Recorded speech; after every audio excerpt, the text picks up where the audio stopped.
Hello, I'm Susan Dentzer, Senior Policy Advisor to the Robert Wood Johnson Foundation, and I want to welcome you to our First Friday Google Hangout this November 7th of 2014. First Fridays are one way the Foundation seeks to have discussions to keep people informed about activities that the Foundation is engaged in and issues that we think are important. Today we're going to focus on our recent conference, highlighting how healthcare providers can address the upstream determinants of health and help to build a culture of health in our country that leads to healthier populations. As we all know, most of our health status in life is not determined by whether we've got access to a doctor or a hospital. It's really much more determined by these so-called upstream drivers of health, the so-called social determinants of health. Incomes, education, food security, housing, and all of those factors that really determine how we live our lives. Yet at the same time, as we know, 97 cents of the dollars each dollar I should say, that we spend on healthcare in this country flows through the healthcare system and doesn't necessarily address directly these social and economic determinants. We also know that whereas other high-income countries with good health outcomes spend about twice as much on social services as they do on health care, in the United States it's just the opposite. We spend about twice as much on health care as we do on some social services that really could help improve the fundamental conditions in which people live. And of course, at the end of the line, we see all of this come home in terms of our health outcomes. The Institute of Medicine study published last year pointed out that Americans have worse health than people in other high-income countries at every stage along the lifespan, from the moment of birth all the way up through old age. Well, that has led all of us to question how we can do a much better job of improving the health of the population and creating a culture of health here in the United States. And importantly, what is the role of the healthcare system in doing that? What should hospitals, healthcare providers of all stripes be doing to nudge us more in the direction of the upstream drivers of health?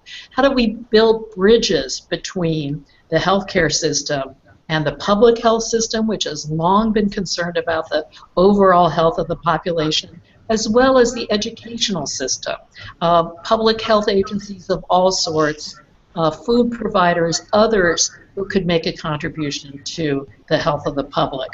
What are going to be some of the new ways we could support healthcare providers in taking on some of this responsibility? What kinds of payment models would support their ability to improve population health? And frankly, who's going to do this new work? It's not necessarily always going to be the doctors and specialists who do so much in our current healthcare system. Maybe it's going to be more a function of community health workers and other new forms of people, of professions who can take a more active role in population health. Well, all of these issues were aired at our recent Robert Wood Johnson Foundation conference, the National Forum of Hospitals, Health Systems, and Population Health. And we heard many, many examples of health systems that were taking the reins to move forward. They told us about all kinds of challenges they were encountering, but also important opportunities to improve health. And on today's Google Hangout, we're going to recap some of those findings and share with you some of the lessons we took away from this conference. We're delighted to have with us speakers who were present at the conference and engaged in it, and also others who helped support our efforts to bring this conference about. Let me introduce them all briefly to you now. First, we're delighted to have with us Jeffrey Levy, who's Executive Director of the Trust for America's Health. That's a foundation grantee that was our partner in putting on the conference. Jeff is a professor at the Milken Institute of Public Health at George Washington University and also chair of the Federal Advisory Group on Prevention, Health Promotion, and Integrative and Public Health. We're also very happy to have with us Karen Murphy, who is director of the State Innovation Models Initiative at the Centers for Medicare and Medicaid Innovation at the Center for Medicare and Medicaid Services. And Karen is also a clinical faculty member in the medicine department at the Commonwealth Medical College. Also with us is Karen Minyard, who's director of the Georgia Health Policy Center at Georgia State University's Andrew Young School of Policy Studies. And finally, we're also delighted to have with us Ken Anderson, who's Chief Operating Officer of the Health Research and Educational Trust. That's a division of the American Hospital Association.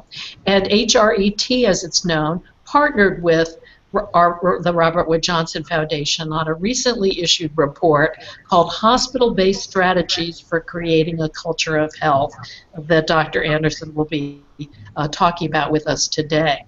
Once again, we want to welcome all of you who are joining our Hangout. Please know we're going to be taking questions from all of you. We urge you to tweet them to us at the tweet address. You'll see the hashtag on your screen, and you can also share them with us via the chat function on this Hangout. We're going to start with Jeff Levy, who's going to provide us an overview of some of the key conference themes and takeaways, and really tell all of you what the audience of our conference over several days last month walked away with. So Jeff, over to you.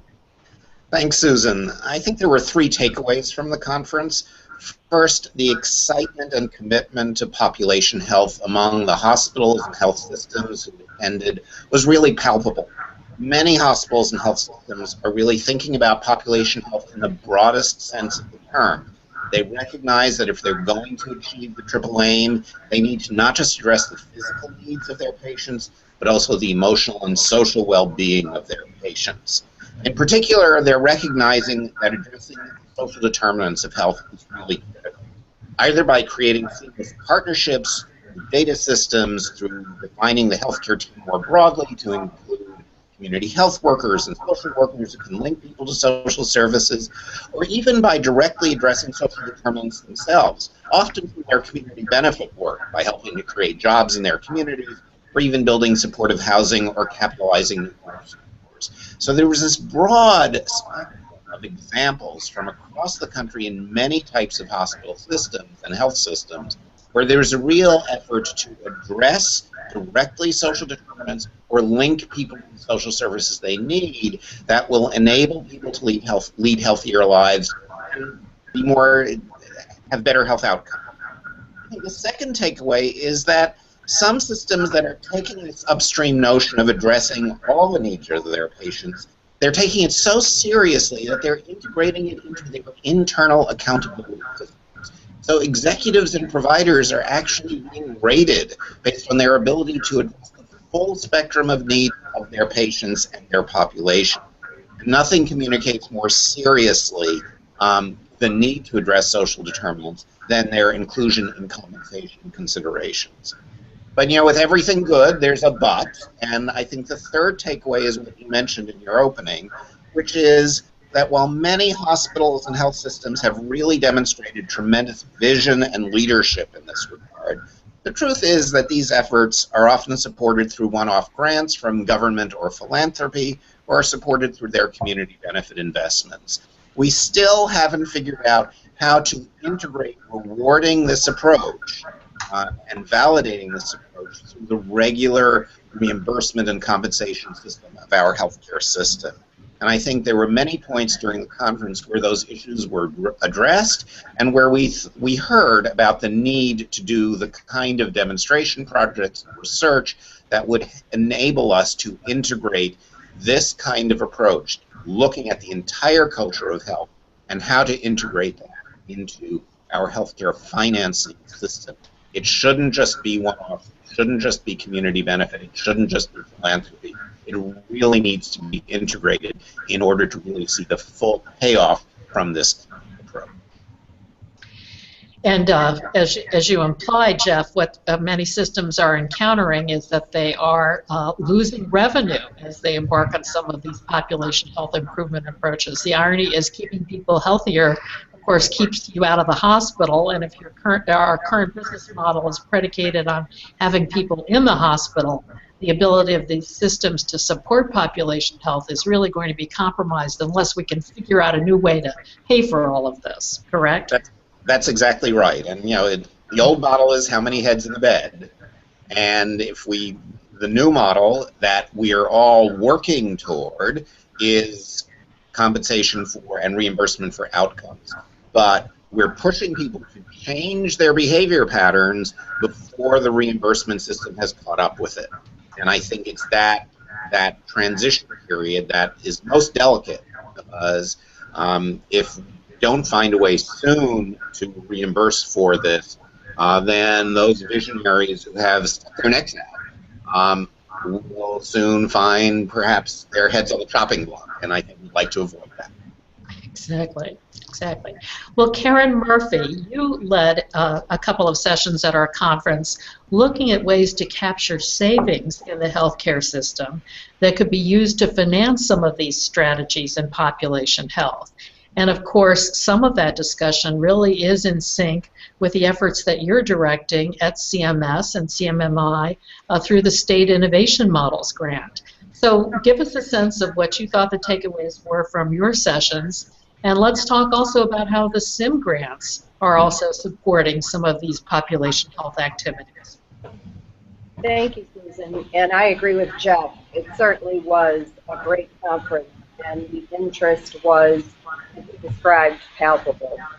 So I had the opportunity to serve on a panel with, moderate a panel with both a provider and as well as an insurer that was engaged in, both were engaged in population health strategy.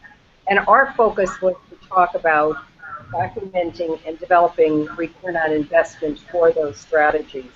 And I would say there were three major takeaways from that conference, or from that from our session.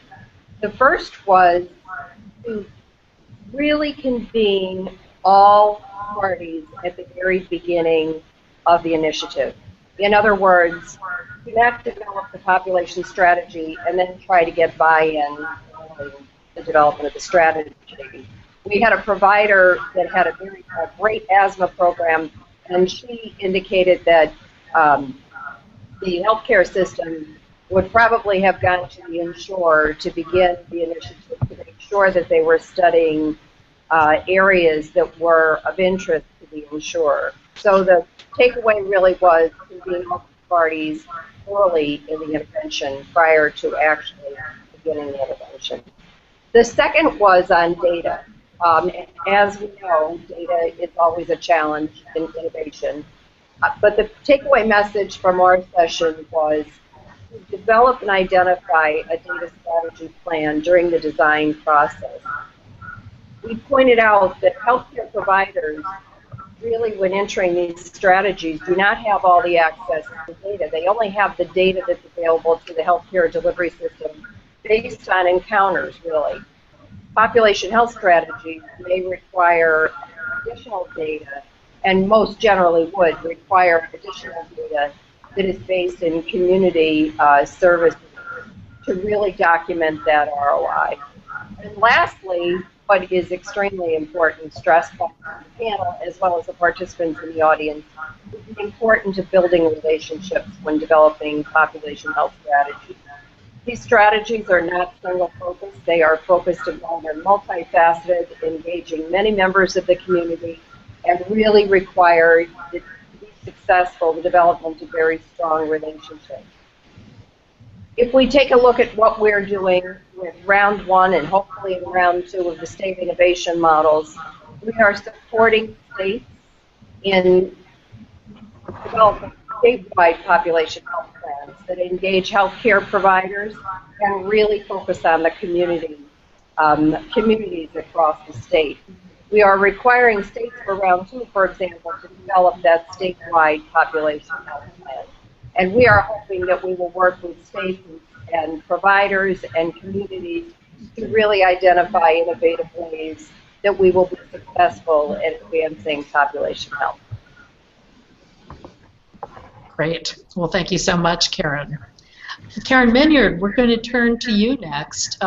You were involved again in sessions around who's going to do the new work of population health, developing the community health workforce, but you also, in the capacity of your work at the Georgia Policy Center, you have worked closely in the creation of the Atlanta Regional Collaborative for Healthcare Improvement, which is a large group of stakeholders coming together to try to improve the health of the greater Atlanta, Georgia region. So I'd love to hear you talk about what you thought the highlights were from the sessions you were in and how this connects to the work of the so-called Archie Collaborative and the efforts to improve health in your area. One of the high energy things about this particular conference for me was how active Twitter was. And I went back in preparation for this and looked at my tweets and thought I would share a few of them with you. I thought of the tweets that I did as headlines for different sessions, and some of them were partner to build a culture of health. Moores gives executive pay incentives for population health. What are the CPT codes for population health? Building trust is important to shared community benefit work. Building trust takes time.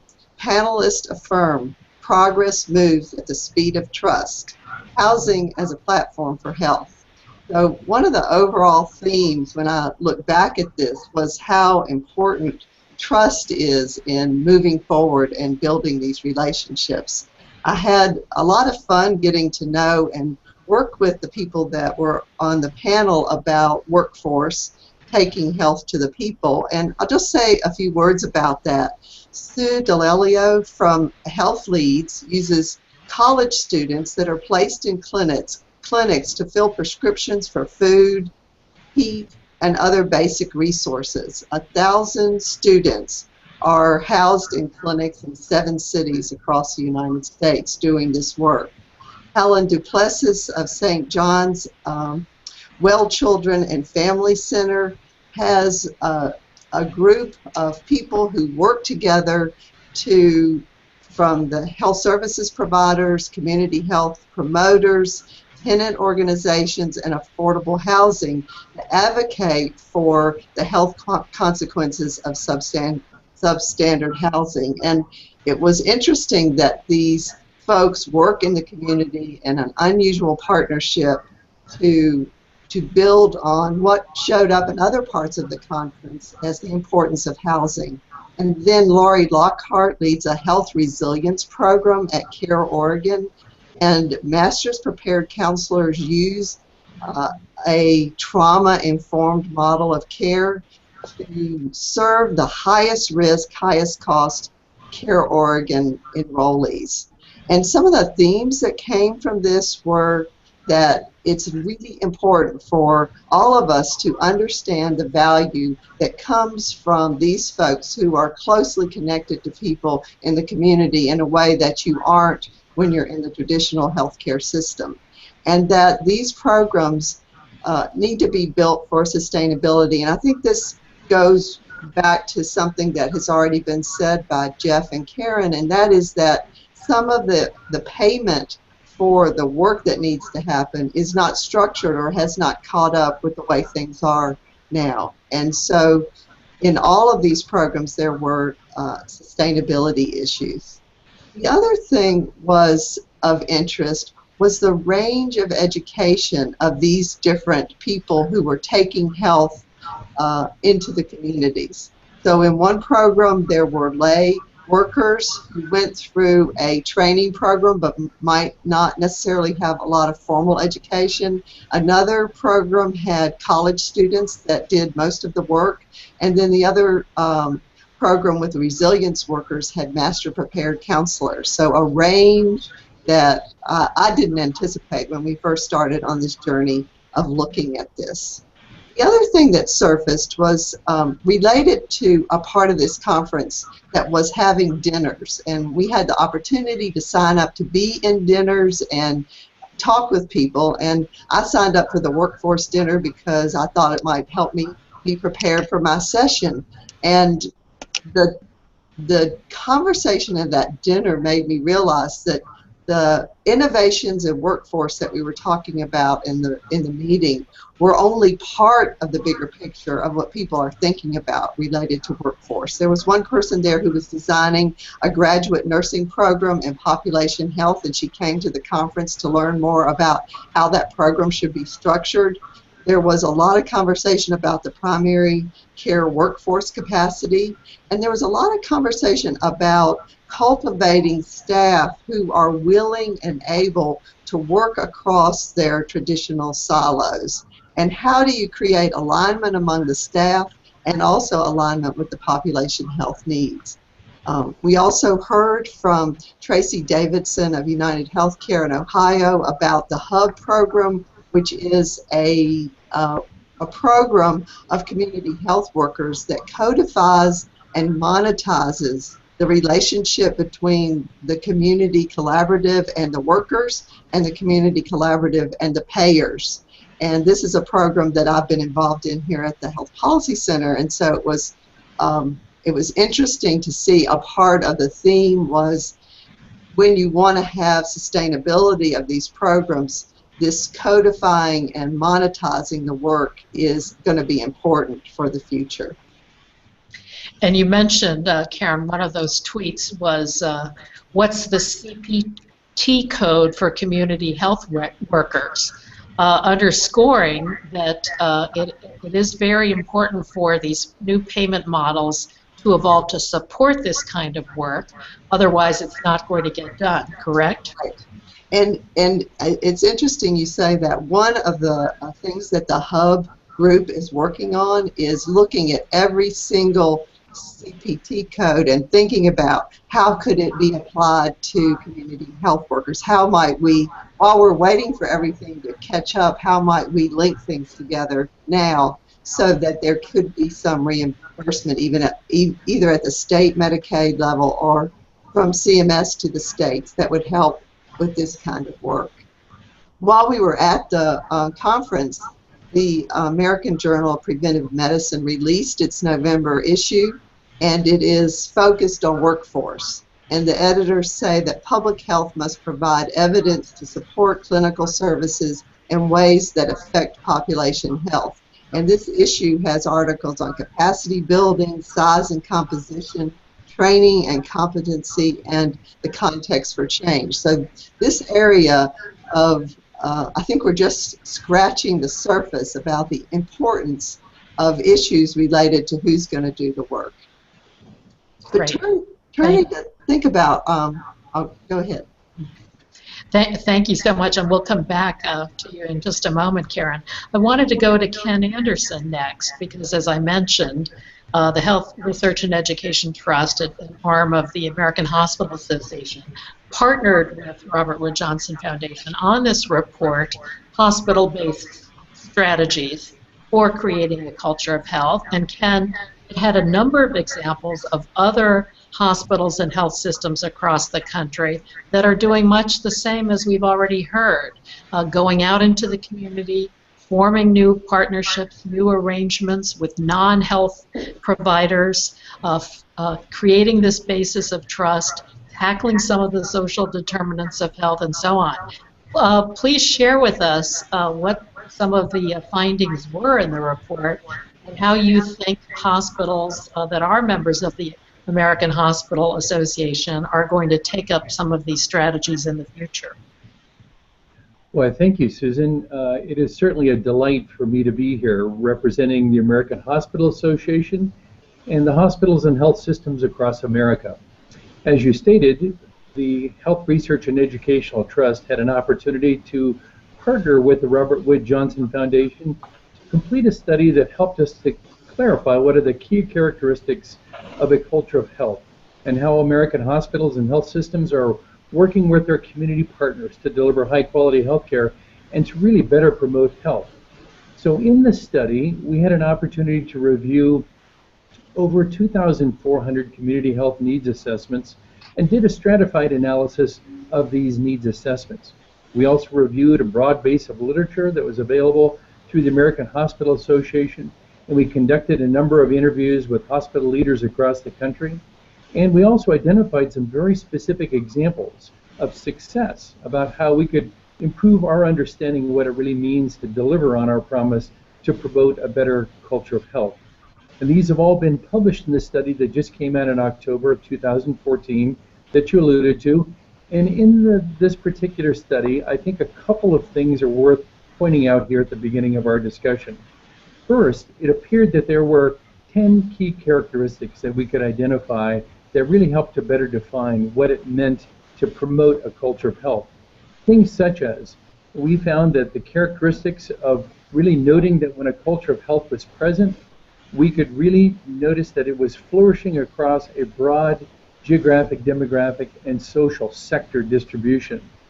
We felt that it was something that was valued by an entire society, not just segments, that business, government, individuals, and organizations were working together to promote that culture of health. It did not exclude anyone. And then we felt that a culture of health to be present had to have affordable and high quality health care that was accessible to everyone. That this was something that promoted the local and regional economy to not burden it through unwarranted healthcare spending, and that Americans really did understand that we were all in this together when this worked appropriately. So these characteristics, and they're noted in greater detail in the report that we published, were really something that helped to promote the design that Robert Wood Johnson Foundation put together of saying areas of action could really be understood coming forward as a part of these key characteristics. Things such as social cohesion, how do we really promote the sharing of the value of health in communities? That there was really a multi-sectoral collaboration that was found, that really these health partnerships, when acting together with members of our community, really seemed to generate better results. That there was a lot of improved and equitable opportunities for healthy choices and environments that are across these broad determinants of health. And then really we needed to focus on efficiency, quality, and equity of care. Well, with that said, I think that we really did find a number of key drivers to a community health needs assessment, and some of these drivers included the things that were most important to members of our communities, things such as access to care, having good preventive and screening healthcare services, managing chronic conditions better, and looking at how do we address this in the context of socioeconomic insecurities and failing insurance coverage in some markets. And then there were a number of conditions that jumped forward that said these were really the most important things that were found in our communities as we assessed them. Things such as obesity and behavioral health issues, substance abuse, diabetes, and cancer care really stepped forward. And I was very thrilled to see that a number of community partnerships were really established across a broad range of activities.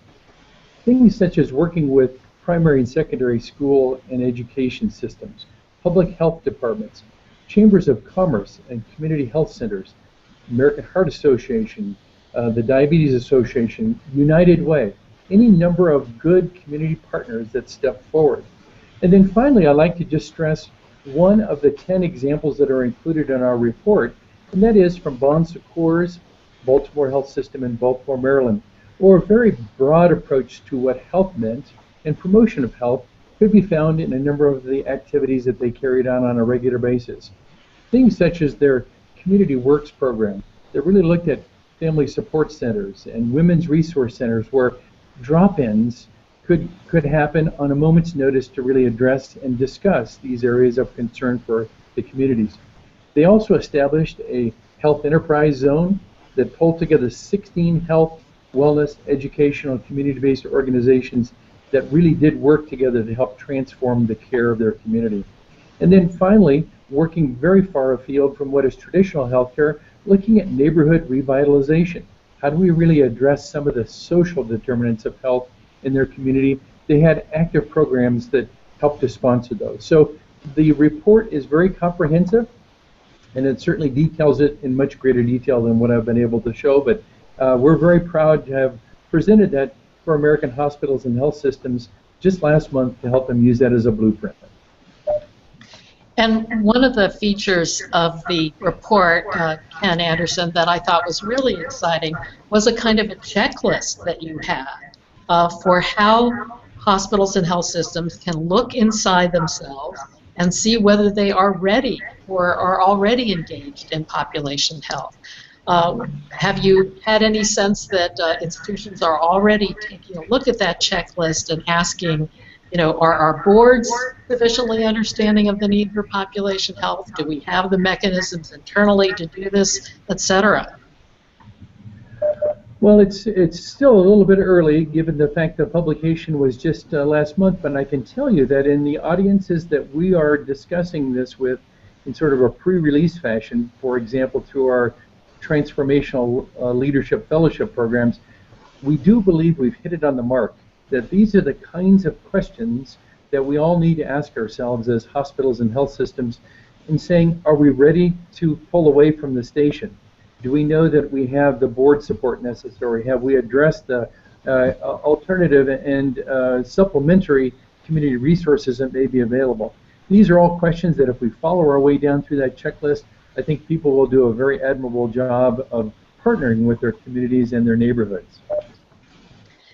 Well, thanks to all of you. So as we heard, and I want to underscore what Jeff said, the excitement coming out of the conference really was palpable. There are so many organizations engaged in interesting and exciting activities that it really was exhilarating for everybody in the audience to hear that.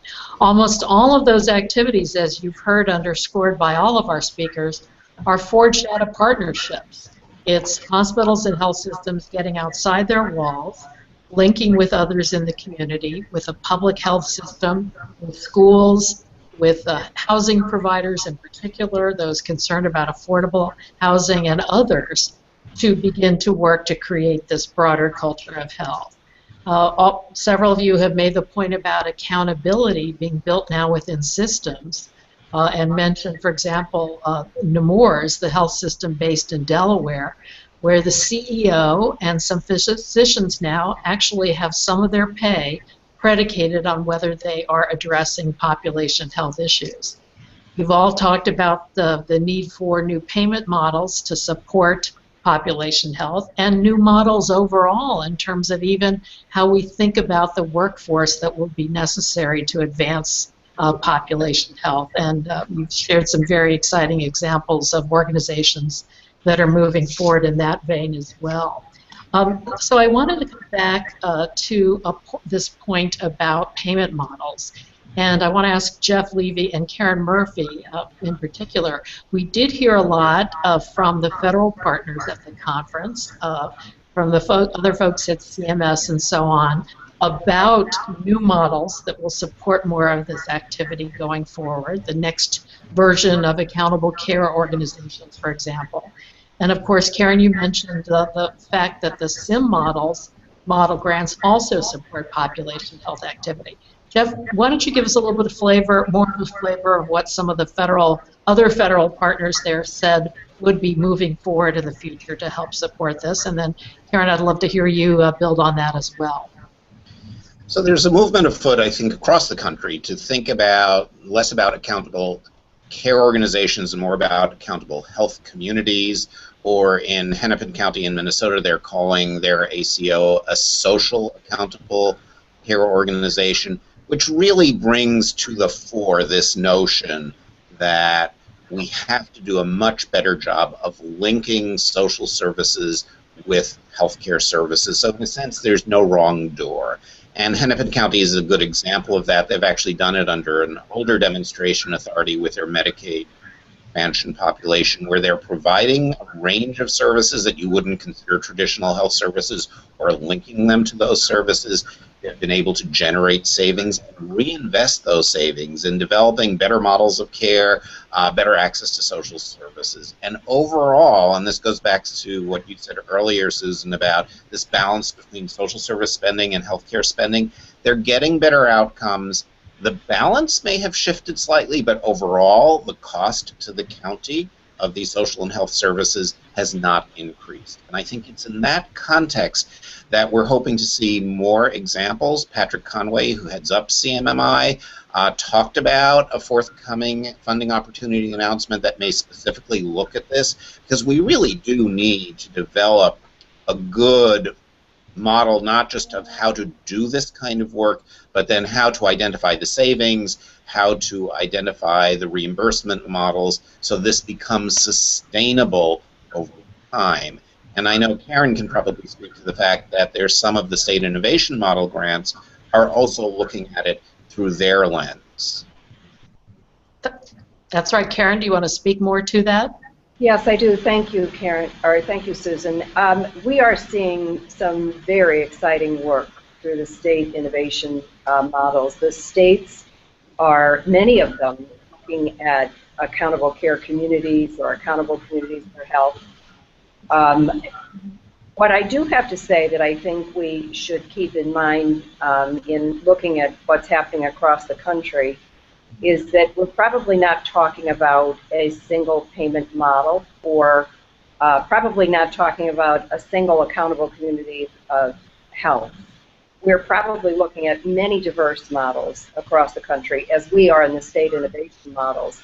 And we really have to take time to look at these models and evaluate and identify best practices. And we're hoping with the state innovation models engaging so many states across the country that we will be able to share some of those best practices and advance the work in this area that we think is so critically important.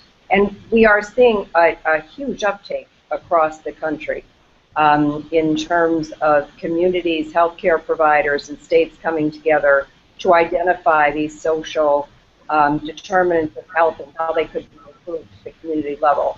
So we're very excited about it. I think it's going to take. I think it's going to take time, and we're certainly hoping that we have some evidence to share in those best practices that will promote development in all communities across the country.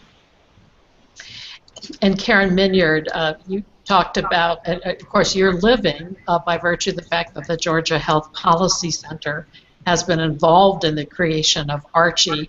You're living the development of these new models at the community level and the rethinking of how communities want to expend their healthcare resources and perhaps even shift the balance of that to more expenditures in the social realm to support livelihoods and other things that will eventually also contribute to better health outcomes.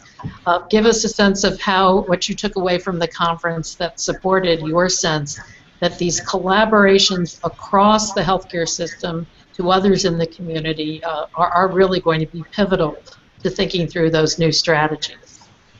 Well, Susan, I liked what you wrote in your blog about Archie when you said it takes a village, because it really does take a lot of partners. And you also said Archie has some big goals. And I think that's an important part of it, is that we used the Rethink Health model to chart our future for 2040. And a lot of our partners say that what they really like is that we are looking forward. We are thinking about the future. And when you think in those terms, it causes you to just think a little bit differently about things. And we have a lot of partners. The United Way and the Atlanta Regional Commission and the Health Policy Center provide a triad of executive leadership, and then we have hospitals, physicians, clinics, public health, the faith community, education, business, insurers, behavioral health, all at the table and all trying to think together, how are we going to build our future that includes care coordination, healthy behaviors, pathways to advantage, which encompasses a lot of what we're talking about, the economic stability and the basic needs that people have, and how are we going to organize the initial investment and the capture and reinvest and continue to build what we call our collaborative stewardship muscle in order to be able to think of things in a little different way than we normally would. And Karen Minyard was referencing a blog post that I did for the healthcare blog on the Archie Collaborative, for those of you who might want some more information on that. Ken Anderson, you mentioned the example that was featured in your report about Bon Secours in Baltimore and the terrific work that they have done. As others seek to emulate the kinds of systems that have already taken steps in this direction, what, from your perspective, do you think was potentially the most common feature of a number of those examples that could serve as a lesson for institutions that want to begin to think more about population health? Well, I think it really starts at the top with good assessment of leadership and a commitment on behalf of the hospital and health system towards reaching out into the community. I think from that point on, the assessment of the internal resources that are available clearly is an important readiness assessment component, and then really taking an inventory of what's in the community. Not trying to go alone, but to try to work with partners in the community, I think is probably another key lesson to take away. One of the things that our boards are interested in and our community partners are interested in as well is the idea of having some way of measuring the results and success of this. So I think a lot of the discipline that goes with creating these partnerships really starts with measuring the kinds of things that are important, not just in delivering healthcare services, but in looking at how do we influence health across the broader community. So I think I would say that the key threads that seem to unify all these great examples are starting at the level of leadership commitment in the boards, understanding what the inventory of community partners are available, trying to understand what are the key drivers that are relevant to local communities, and then measuring your success and demonstrating that. Very, very important parameters all around. Well, we're going to go now to some questions that have come in from our viewing audience. One has come in from Sherry Reynolds, who writes, one of the largest groups of workers in healthcare are actually the patients and family members, but there are very few, if any, so-called workforce training programs for them. Who's working in this arena to bring healthcare outside the walls of the clinic and hospitals to the communities and to patients and their homes and their families, where the 95% of the care, according to Sherry Reynolds, actually happens. I'm wondering if any of you have thoughts about that.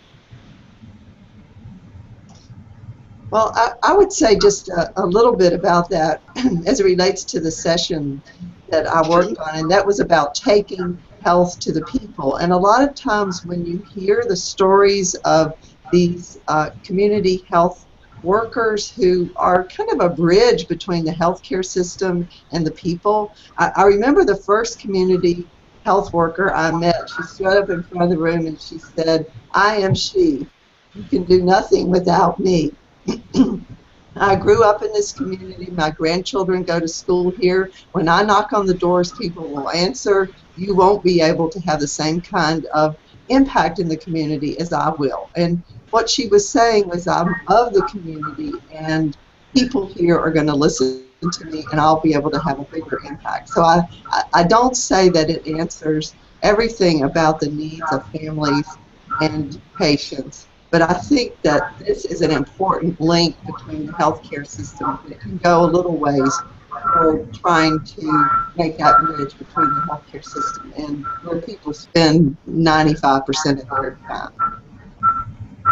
And obviously we heard at the conference a lot of examples of businesses where community health workers have been instrumental in educating patients about their medication adherence and other issues that are, among other things, contributing to a reduction in avoidable hospital admissions and readmissions. So clearly some sort of engagement is taking place in that context.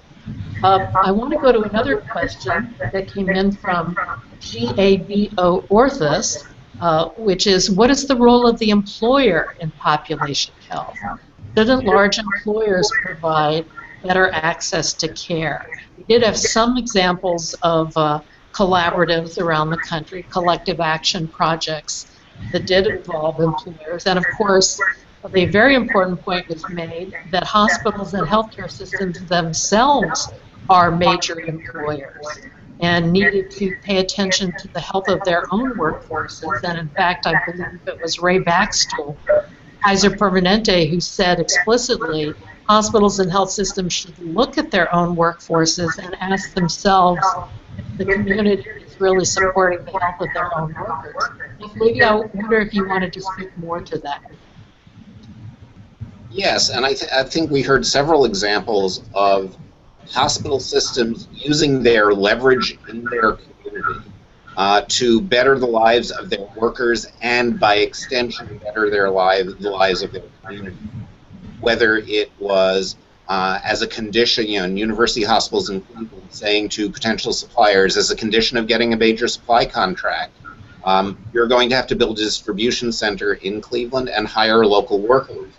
That's a way of building the economic base of their community using the purchasing power that they have. From the medical center in Kansas City, recognizing that many of their low-wage workers didn't have checking accounts. They were using check cashing services to cash their paychecks, and working with a bank to open a bank branch in the hospital to serve their employees, but then by extension serving their community.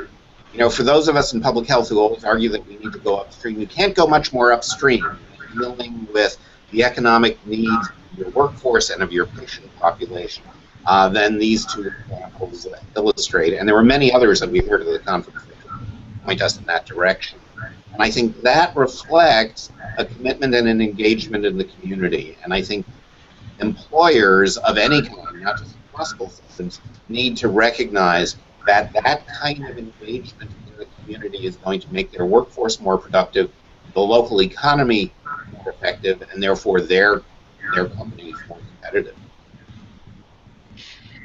Karen Murphy, there are states in which employers have been at the table in putting together some of the state innovation model grants, correct? That is correct, Susan. We do, and we encourage the states as they're working through the State Healthcare Innovation Plan to engage employers. I would note also that the states are the largest employer many times in the state. So the importance of them emphasizing population health for their population is really affects the statewide improvement in health. So we do encourage the engagement, particularly now also with the self-insured employers. We encourage these to reach out to all types of employers, and then to be responsible as the state for their large group of employees as one of the largest employers. And I just wanted to come back to the Atlanta Regional Collaborative for Health Improvement, Karen Minyard, and ask about the employers who are at the table in the Archie Collaborative.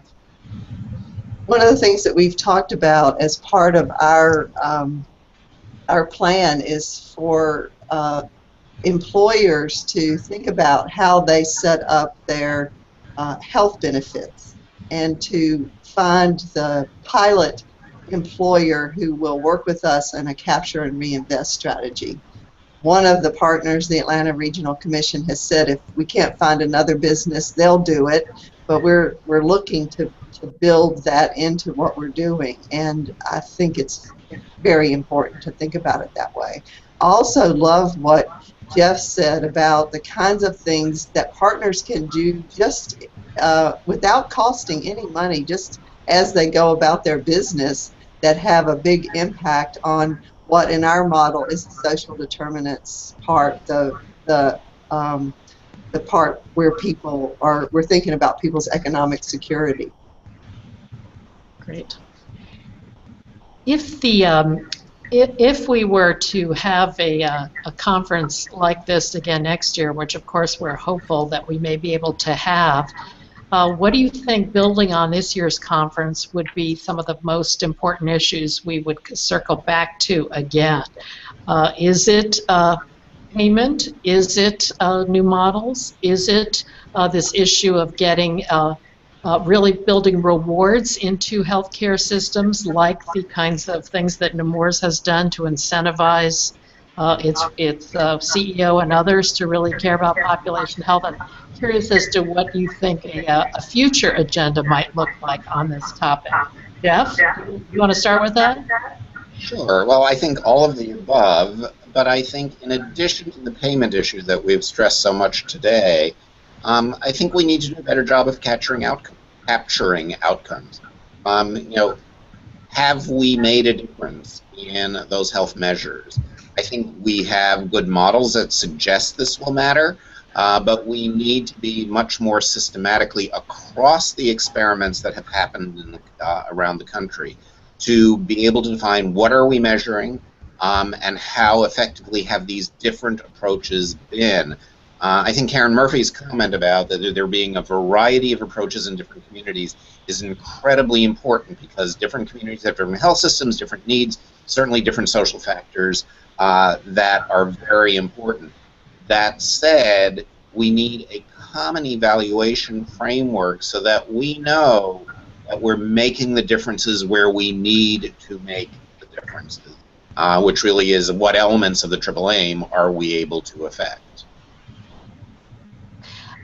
Ken Anderson, one of the topics that came up several times at the conference was the notion of hospitals, which now, of course, under the Affordable Care Act, have to undertake the community health needs assessments, as you mentioned, and adopt community health improvement plans.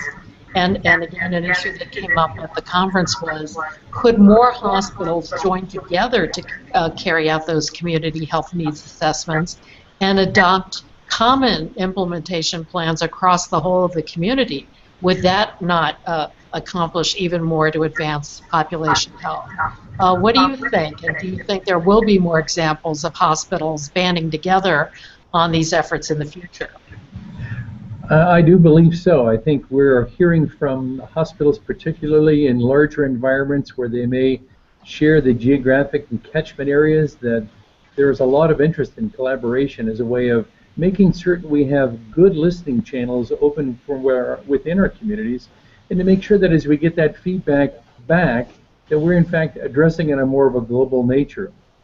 I do know that hospitals are doing a terrific job of doing a higher degree of collaboration in working with community partnerships. For example, just yesterday I spoke with a couple of our transformational leadership fellows about what was happening in their communities, about how they were reaching out to other health systems within their communities and coming up with a community-based solution rather than a hospital-centric solution. I think this is reflective of the overall change of where we've come from a highly paternalistic healthcare system back in the 1940s, let's say, to one now where we're really doing things with our communities, with our patients and families, activating them and having them be a part of our design substrate. Well, I asked Jeff a moment ago that question about if we have a conference next year, what might we focus on, and it's actually a question that I'd like to pose to the rest of you. Thinking about, from your own perspectives, what are some of the greatest urgencies attached to getting our entire system more focused on these upstream drivers of health, pulling in the resources that we can pull in from the healthcare system to help to do that, and really coming back at the end of a decade with, we would hope, better health outcomes for a much larger share of the population than we have now.